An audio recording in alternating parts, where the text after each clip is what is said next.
Que le nom du Seigneur soit béni, soit magnifié, soit glorifié. Je me retrouve une fois de plus encore pour parler de la part du Seigneur.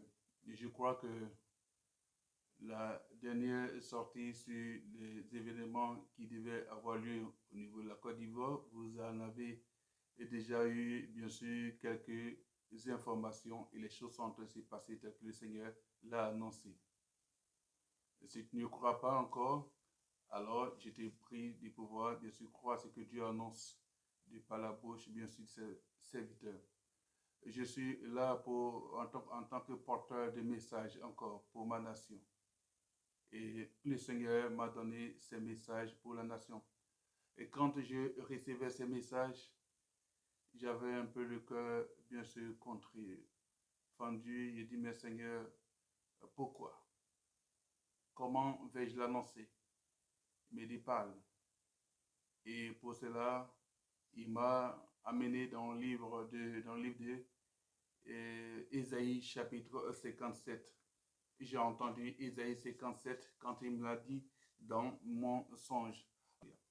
C'est avec bien sûr ce message, avec cette parole que je donne le message du Seigneur. Parce que c'est ce qu'il m'a dit quand je me posais les questions. Il dit, voici ton pays.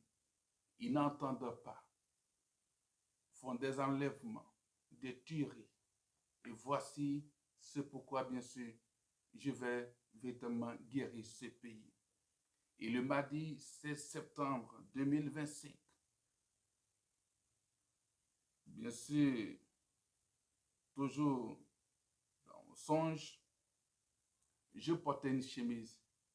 Et bien sûr, pour imaginer cela, c'est cette même chemise que je porte pour vous parler que je portais dans le songe. Cette même chemise que je portais dans le songe, c'est cela que je porte pour vous parler. Vous constatez que la chemise me va bien, elle rentre. Et cette chemise, je la porte d'habitude.